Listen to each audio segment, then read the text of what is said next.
live stream. Awesome. Hello, everyone, and welcome to the Leadership Activators podcast. Thrilled to have you here joining us.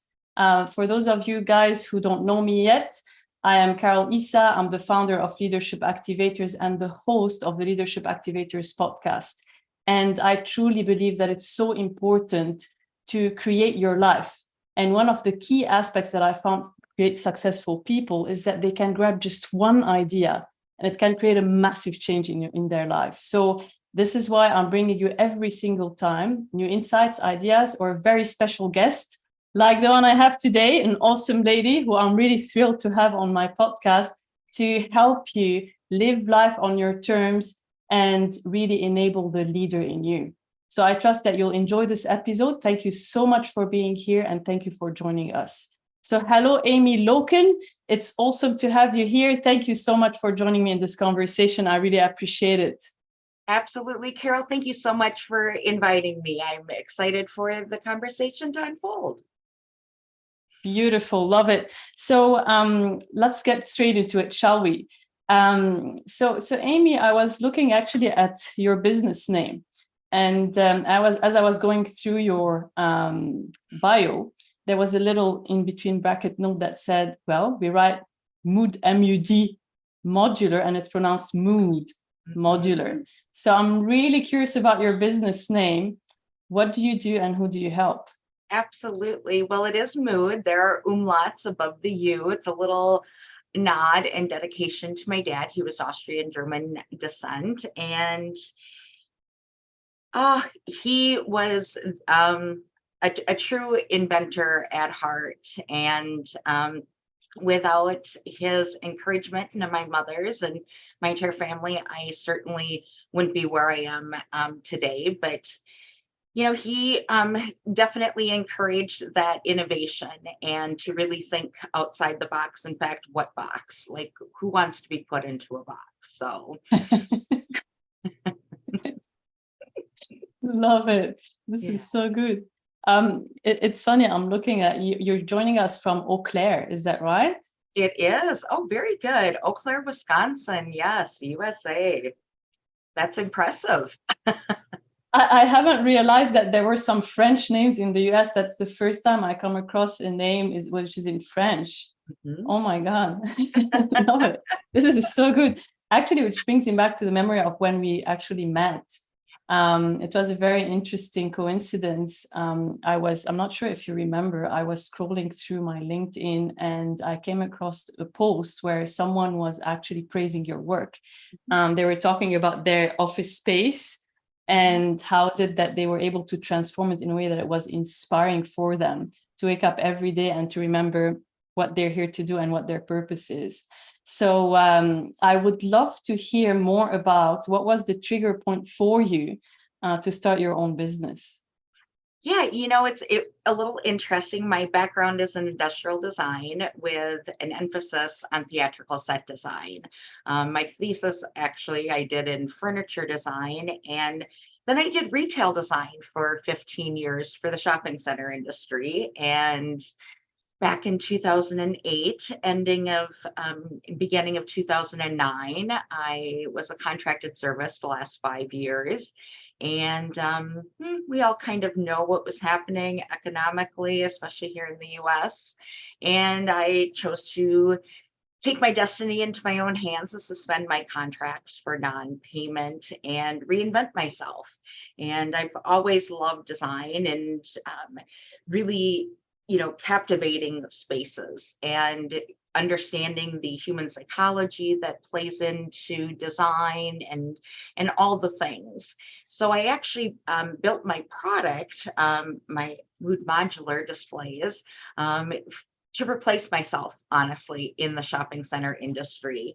And during that time, I was blessed to have my parents move into my home with my husband and I, and became their primary caregiver while I built my company. So really it is in my email signature, be bold, be innovative, and be inspiring. And really that is, if you live those, whatever bold means to you and whatever innovation and inspiration means to you, it is really about living who you are. And, you know, in the in the new modern day business world that we find ourselves connecting around the world as we are with people.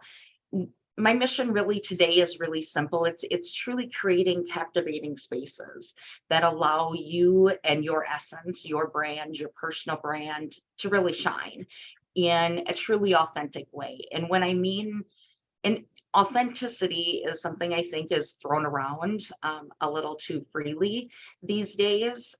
But when I say being authentic, it's about showing up as your best self in that moment. Like, no one's perfect, and we don't ever really expect that because perfection doesn't exist, but excellence is obtainable. Wow, I love this distinction Yeah. between perfection and excellence, which is amazing. And there's something that you just touched on earlier about authenticity, which is a big thing.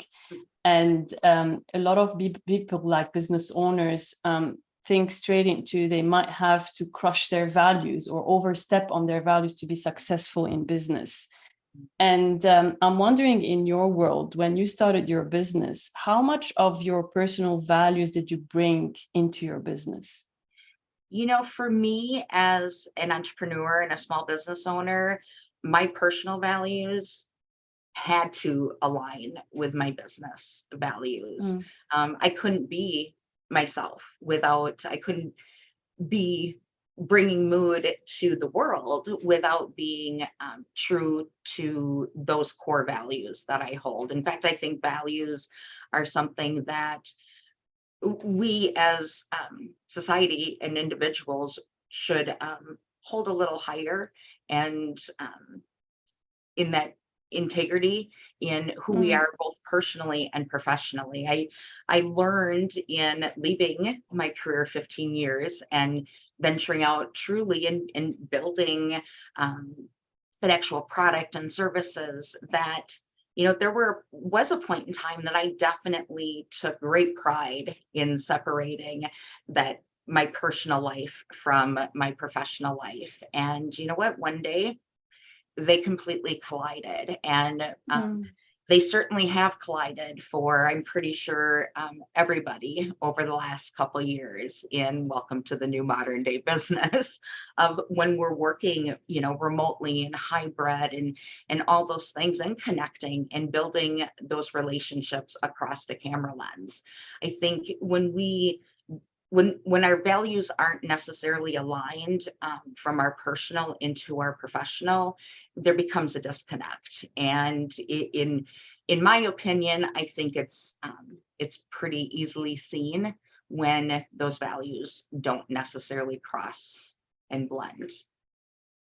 Yeah, absolutely. I hear you. It's spot on what you're sharing here. And there is something also that has come up with the world of virtual, like Zoom meetings and that sort of thing, and showing up on camera, where people are starting to look like, what's happening behind that? What do you have? Is that a fake background? Is that a true background? By the way, guys, mine is fake here, just so you know, in case you're wondering.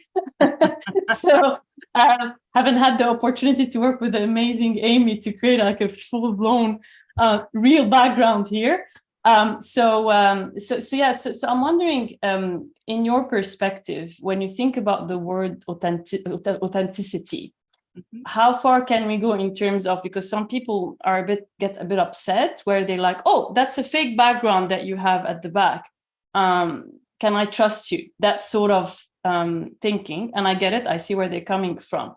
So how is it that you interpret authenticity in the world of camera, where in fact we're not seeing everything, right? So there are different things. I have a salt lamp here. I have I have my pens. So they're different. There's my water. So there are a lot of things that you guys on the other end of the lens cannot see. I have my favorite paintings here. So where does it stop? Where does it end? How is it that we can still be authentic and show up in the best way possible to complement me as a person and whatever is happening behind me and next to me and all around? Absolutely. Well, I think you touched on a few key things, and you're right. When we think of, seeing a fake background. Now you are not blending in, like you're not disappearing on me. And those are things that become highly distracting. And immediately it's that thought of, so what are you hiding type of thing. And that's a human response. One of the really only ways of really like you have a great green screen, you have the right lighting, you have the right camera. There's all those things that, help to soften all of that judgment. And we don't like to admit that we make those judging statements, but we do. Making judgments is actually how we as humans kind of protect ourselves and keep ourselves safe. But you touched on a couple of things. So you said you had one of your favorite paintings in your view. Having certain things in our view beyond our camera lens are what hold us closer to who we really are, if that makes sense. I have my water, I have a picture of my parents and, card for my husband and all those things in my sight of view. Those are my inspiration. What you place behind you in your environment should be the inspiration of the audience in which you are speaking to.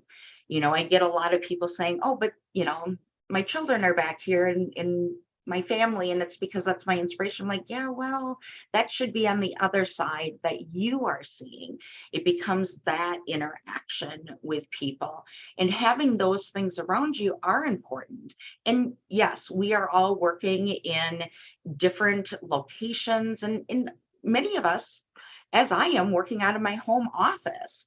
So there's the key though, that because we're working typically from what I would refer to as our safe zones, allows us to be much more authentic because we're in our space, just like you're in your space. So there's this interesting thing that happens across the camera lens when you surround yourself with things that inspire you, make you feel a little bit more bold and confident, that allow you inside your space to translate across the camera lens and really build a deeper relationship than we actually could if we met in some random coffee shop, if that makes sense. Yeah, absolutely. And I love the fact that you're sharing like the difference between what is inspiring me that you're not looking at because it's not relevant to you. That is actually going to help me show up as my best authentic, the best version of me, so I can build this beautiful connection with you across the lens, which is awesome. So you mentioned earlier that what you refer to as being the space that you're creating for your clients is a captivating space or a captivating environment. So what do you mean by captivating space? How do you look at it? I look at it in the most simplest terms of really being able to like seamlessly blend your imagination, your functionality of who you are, both as a person in that personal brand, as well as your company or the company or organization you represent. And we want there to be that flexibility, but we want it to be very simplified and be very strategic in being able to allow the human eye. So when you pop up on screen, that you're allowing your audience to see you as the dominating subject, because you should be. And the environment around you is just captivating your essence, if that makes sense. So we want, the human eye naturally moves in what's called the rule of thirds. Actually, for those of you who may not know what the rule of thirds is this. Oh, wow. Nice. Yeah. So when we think of, so I'm actually a little off center, and you are actually as well. And the reason is I'm adjusting now. And not necessarily. Sometimes I am in center. It all kind of depends. And I'm a animated person. We all are. And being able to be fluid, and this is where having a maybe not necessarily a fake digital background allows you to be a little bit more, unless you do really have the technical setup for one. It's about being able to not just be talking heads. Like, we're building a relationship, we're having a connection across the lens, and that's really where we're able to do that, because we can move. We're not just talking heads, we're filling up the space properly. Yes, I have different things behind me, adding greenery or some type of foliage. It helps to add that depth. We're three-dimensional beings having to connect across, at best, a two-dimensional platform, and allowing the eye to just naturally move, and thinking of it so as your one of your favorite paintings. There's a composition inside that has drawn you to it, and that artist played with kind of that rule of thirds, and understanding that the eye doesn't necessarily get stuck anywhere, but it's picking up pieces of who you are. It's like looking at your background. You're in leadership, and you are activating those things, and you can see that kind of with the blur of the image of the people behind you, your logos there. I just want people to think a little beyond that.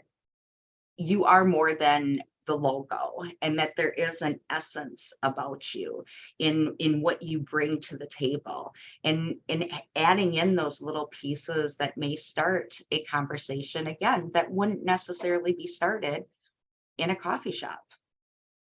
Absolutely. And you know what? We've met so many times, and we caught up on Zoom. And every single time you show up with a different color. Like today you're wearing pink, last time you're wearing blue. Like, it's like every single time you're rotating different colors. And what I absolutely love with the setup behind you, Amy, is that it works with whatever colors you're bringing to the table, which is awesome. I love the flexibility around the background that you've created. Like, it's simple, yet it complements you beautifully. Would you mind breaking down for us, how is it that you've created your background? Oh, absolutely. So I am not in a very large space. So from camera to my back wall is approximately 5 feet. And yes, it appears to be a very textured wall. It is, but it's flat. These are actually what I refer to as wall skins. So they peel off, and I can rearrange them and place them in different configurations. So it allows me a little bit more flexibility. Obviously, I mentioned I have a plant in the back. This happens to be, in full honesty, an artificial one. They've come a long way over the years. On the other side of my camera actually is a real plant. So there is kind of that connection aspect there. This is a column that can easily be switched and turned around depending upon what it is and who I'm speaking with at the moment. And that's just part of my product, along with the table behind me is also my product. So everything just collapses down I'm able to transport it basically anywhere. If I wanted to, I could go to a trade show and still have the same essence of who I am, what my company is, and that overall reaching visual presence. I'm looking at the back also at the beautiful collection of trophies that you have there and awards. That says a lot about positioning you too, like the authority, the credibility that you're giving me instantly. The minute I look there, you don't need to tell me anything. I know it all already by just looking there, which is awesome. Love how simple yet very powerful the message is with what you've created, and how it beautifully complements you. How about we talk about colors now? So you change colors with your outfits most of the time, which is beautiful. And it shows a lot of your character, like who you truly are, bringing variety into the mix, excitement, that sort of magician style too, with everything that is surrounding you, that is all flexible and that we can change.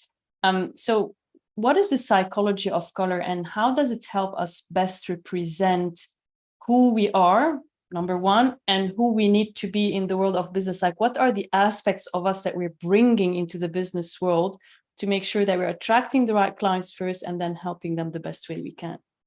It really does start with building that overreaching branding package and understanding, what you stand for. I'll go back to those values and understanding, that you have a core set of values personally and professionally, and hopefully they align. But every color in the human psychology of things, every color actually has a negative and a positive reaction. So I personally think it's worth your time to investigate, like, what colors are you drawn to? What colors represent those values when you think about them? I also take it a step further into the texture world.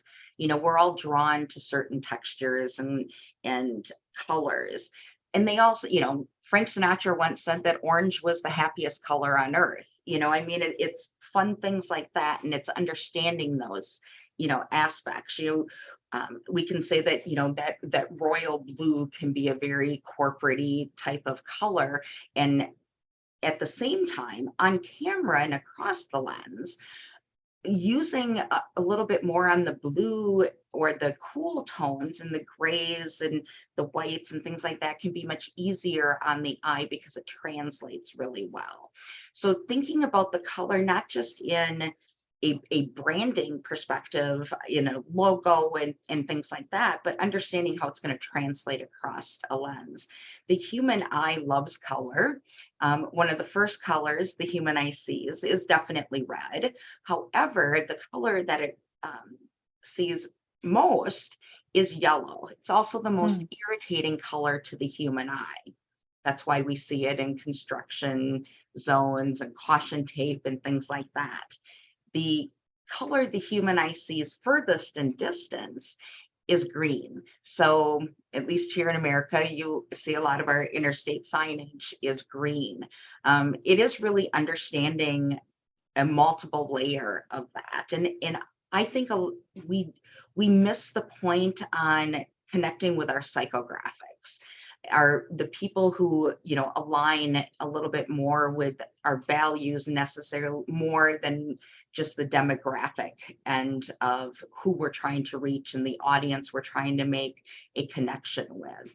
And I think it's understanding who we are as a person and how that's going to translate across the lens. Like, you have red, and I use a little bit more of a red orange in my umlauts and modular and things like that. So it's having that excitement, that kind of a personality, and being willing to boldly show up and lead and be comfortable in who we are.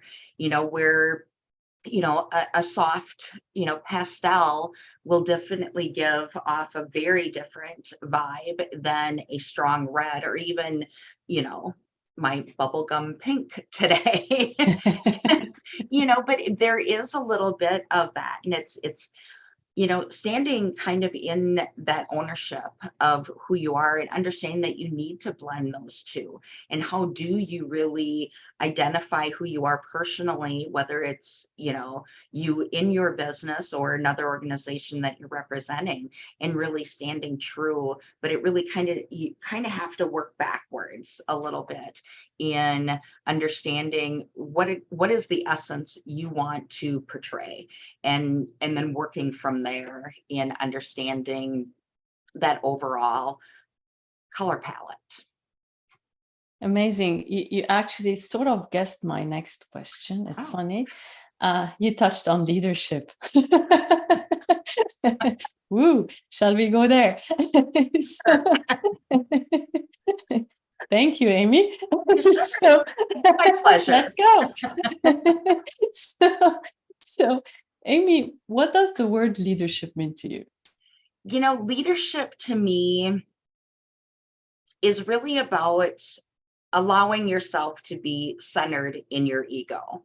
And what I mean by that is a really good leader is someone who understands that they need to be not on either end of the spectrum. So when I think of ego, I think there's definitely the egotistical and overconfident, and then there's the self-deprecating. And if you're in leadership, you need to be somewhere in the middle, because when you're in the middle, there's only one way you can go, and that is to lead with heart and allow others that you're leading shine. And that's whether you're in business or in your personal life. Like, we're all leading, we're all in leadership in some capacity in our lives.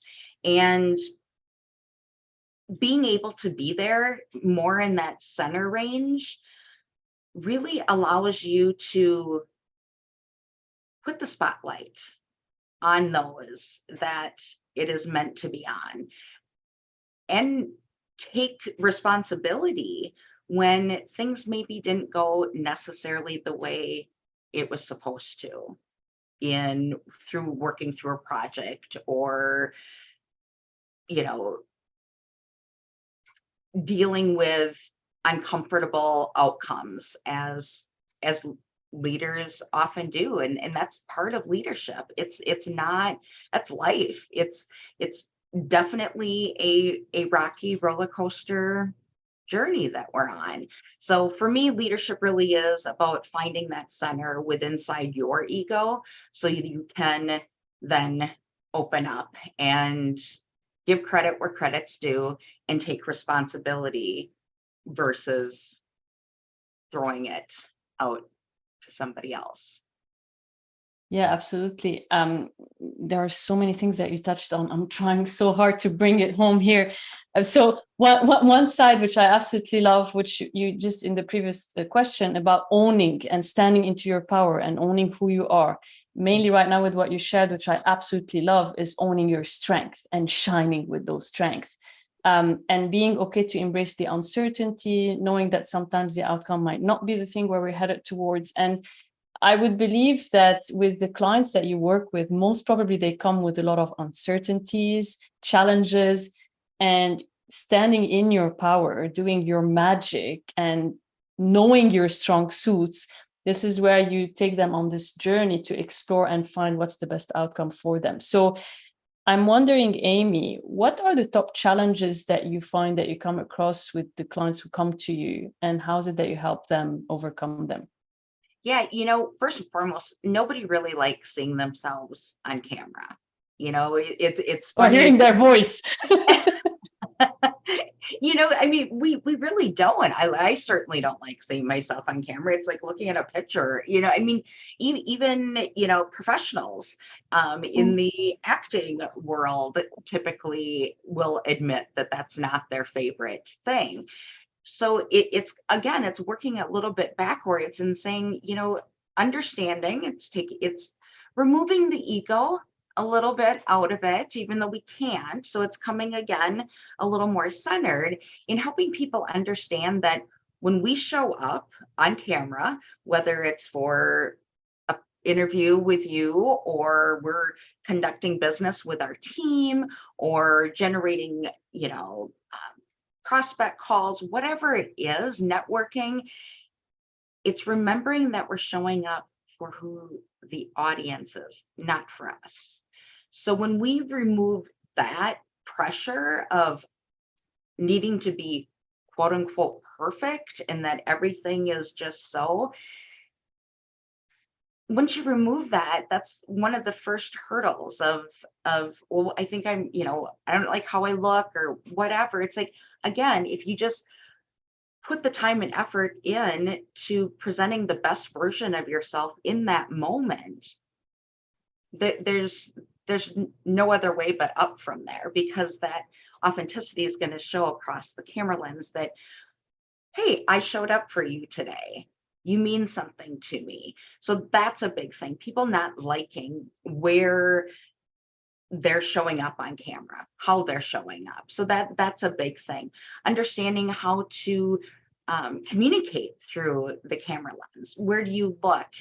Like, I want to look at you, but my camera is in a different location, and how do I help and allow somebody to feel as though I am looking at them, like I am talking to you, and to get over that fear of, most people will freeze in front of a camera, especially in doing a video.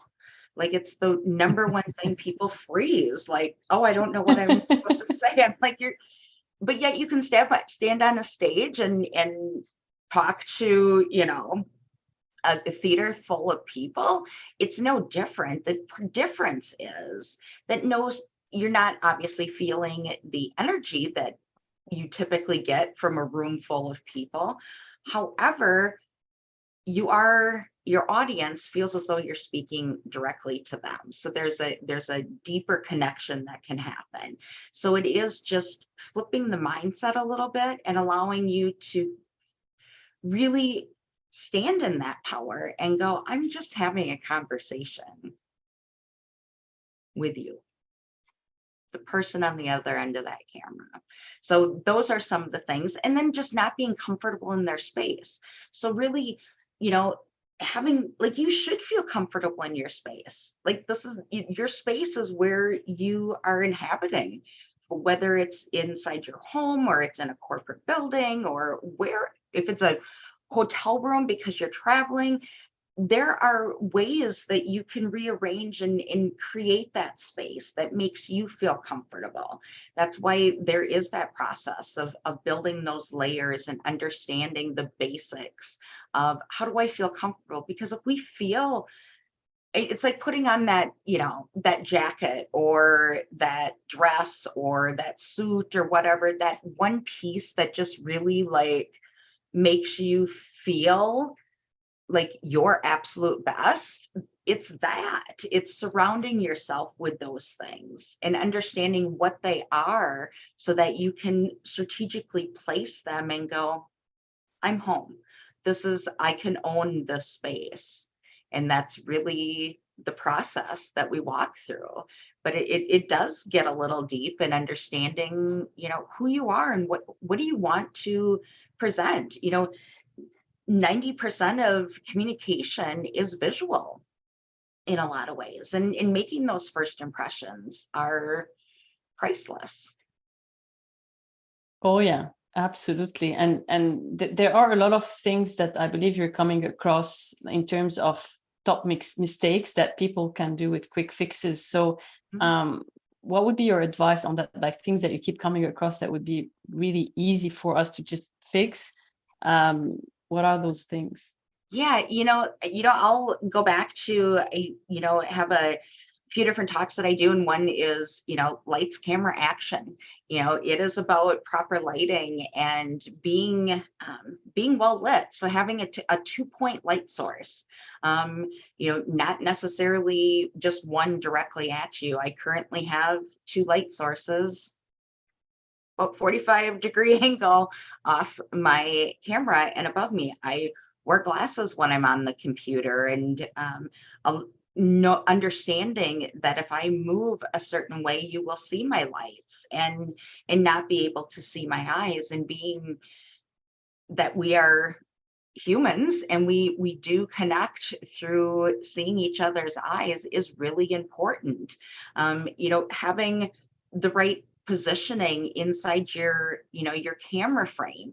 You and I are both vertically taking up the proper space. You really should only have 1.5 inches or so above your head, or just slightly tipping the like tip this. of our hair. Yes, because there's nothing more distracting than to go from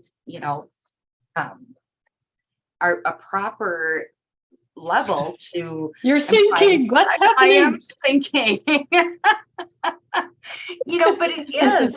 It's allowing that there's a difference in that height, and you shrink yourself, and then when you do, I'll just demonstrate it. Oh, can you do it? There you go. Is that enough shrinking for There me? you go. But see how different and what a visual impact that makes it. It's kind of like, having a plant or something strategically placed behind you, understanding that scale. And it goes back to that just overcomposition. Okay, it's, that plant or that plant. I mean, there's a difference.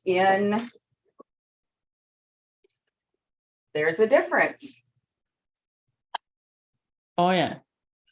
Oh So wow. Yeah. lighting, having right, proportions inside that camera. And then, honestly, that angle and that camera placement is really important, and understanding that we don't want to see people's ceilings. We want to have that camera eye level and understand that you're looking just slightly below it. I mean, these are all easy little fixes that anybody can do. Love it. This is so good. How is it that like little changes make a massive difference? It's amazing to see. Wow, thank you. So Amy, are there any books, podcasts that you have recently come across that drew your attention that you would recommend, and why? Yeah, I do. Actually, one of my favorite books, it's not new, but it will be probably new to some of you. It's called Nice Bike. Oh, wow. Never seen this one before. What is Well, it about? that's why I pulled it out of my lineup of books. And it really is all about making meaningful connections in all aspects of your life. And it's giving people the compliment of a nice bike and building that relationship and making that connection, because you never know where a connection is going to lead. It's like how we met. You made a comment on a post that somebody commented on me, and we started a conversation. You made a compliment, you gave me a nice bike, I responded, and it's that, and it's a great book. Awesome. Looking forward to reading it. Let's you know how I go with this one. Wow. Amazing. Thank you. All right. So we have a lot of top performers who are listening to us, who will be listening to us. So in our community here in Leadership Activators, and what we absolutely love us top performers are challenges. So if you were to throw our listeners and community members a 30-day challenge that will impact their life and or business, depending on the context. So what would that challenge be, Amy? My challenge to your community would be show up as your very best self every day for 30 days. Like, put in the time and effort to show up, to be present as your best self. So that whether that means, putting on shoes if you're working from home, and all those things, standing in a presentation or a sales meeting, whatever elevates you to be the best version of you. Do that for 30 days, and please let me know what transpires in your life. Oh, this is so good. Love it. So show up at the best version of yourself every single day for 30 days. So, oh my God, it brings a lot of awareness to the mix to see what we're going to own and what we're going to action. Love it. Awesome. So, Amy, what is the best way for our listeners and viewers to connect with you? Oh, LinkedIn, definitely. And simply through my website and email address, actually. So, yeah, Amy Lokken and mudmodular.com. So beautiful. And if we were to also offer something to our community members, what would you like to offer them? Oh, absolutely. I would offer up a good 20 minutes for a nice coffee cocktail chat. I love making connections and giving tips, and just schedule a 20-minute coffee cocktail chat with me, whatever your beverage of choice. Amazing. Thank you so much, Amy, for being so generous. It's been an absolute pleasure having this conversation with you, and I look forward to talking to you again very soon. Oh, thank you so much, Carol, for having me. I always enjoy our conversations. Cheers. Cheers. All right, so here we go. How are you feeling? Good. How about you? Great. Hang on, just let me